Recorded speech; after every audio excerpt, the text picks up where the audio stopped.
ನೋಡಿ, ಯತ್ನಾಳ್ ಅವ್ರಿಗೆ ಸ್ವಲ್ಪ ಬಾಯಿ ಮೇಲೆ ನಾಲಿಗೆ ಮೇಲೆ ಹಿಡ್ತಾ ಇರಬೇಕು. ಎಲ್ಲದಕ್ಕೂ ಒಂದು ಮಿತಿ ಇದೆ, ಎಲ್ಲದಕ್ಕೂ ಒಂದು ಮಿತಿ ಇದೆ. ಈ ರೀತಿ ಅಸಭ್ಯ ರೀತಿಯಿಂದ ಯಾರ್ದು ತಾಯಿ ತಂದೆ ಬಗ್ಗೆ ಯಾರಿಗೆ ಹುಟ್ಟಿದ್ದಾರೆ ಅಂಥವು ಮಾತಾಡುವಂಥದ್ದು ಬದು ಶೋಭೆ ತರುವಂಥ ಕೆಲಸ ಅಲ್ಲ. ಇದು ಯತ್ನಾಳ್ ಅವ್ರನ್ನ ಇಲ್ಲಿಗೆ ನಿಲ್ಲಿಸ್ಬೇಕಿದು. ಈ ರೀತಿ ಮಾತಾಡುವಂಥದ್ದು ಅದು ಸರಿಯಲ್ಲ. ಇವತ್ತೊಂದು ದಿವಸ ವೈಯಕ್ತಿಕವಾಗಿ ಇವತ್ತೊಂದು ದಿವಸ ಮಾತಾಡುವಂಥದ್ದು ಇದು ನಮ್ಮ ಸಂಸ್ಕೃತಿ ಅಲ್ಲ, ವಿಜಯಪುರ ಜಿಲ್ಲೆಯ ಸಂಸ್ಕೃತಿ ಅಲ್ಲ. ಯತ್ನಾಳ್ ಅವ್ರ ಮನೆತನದ್ದು ಕೂಡ ಇದು ಸಂಸ್ಕೃತಿ ಅಲ್ಲ. ಮತ್ತು ಇದನ್ನು ನಾವು ಭಾಳ ಗಂಭೀರವಾಗಿ ಪಕ್ಷ ನಾವು ತೊಗೊಂಡಿದ್ದೀವಿ.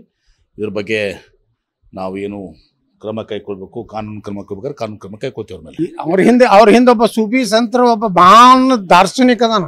MP ಪಾಲ್ರಿಂದ ಒಬ್ಬ ಸೂಫಿ ಸಂತರ ಮಹಾನ್ ದಾರ್ಶನಿಕ. ಲಿಂಗಾಯತರು ಮುಸ್ಲಿಮರು ಒಂದು, ಅವರ ನಮ್ಮ ಎಲ್ಲ ಏನು ಅನುಚರಣೆಗಳು ಒಂದು ಅಂದರೆ ದನದ ಮಾಂಸ ತಿಂತಾರೆ ಲಿಂಗಾಯತರು. ಮುಸ್ಲಿಮ್ರಿಗೆ ಲಿಂಗಾಯತ್ರಿಗೆ ಹೋಲಿಸ್ತಾರೆ ಇವರು. ಅಲ್ಲಿ ದಾರ್ಶನಿಕ ಒಬ್ಬ ಅದಾನ.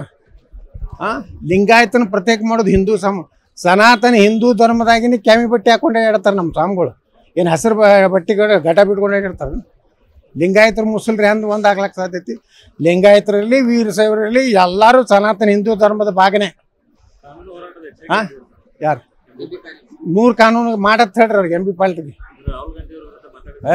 ಮಾಡತ್ ಹೇಳ್ರಿ. ಯಾವ ಮಗ್ಗು ಅಂಜಲ್ನ ಎಂತಿಂತ ಮಹಾನ್ ನಾಯಕರು ನಮ್ಮ ಪಾರ್ಟಿಗೆ ಅಂಜಲ್ಲ. ಇವು ಯಾರು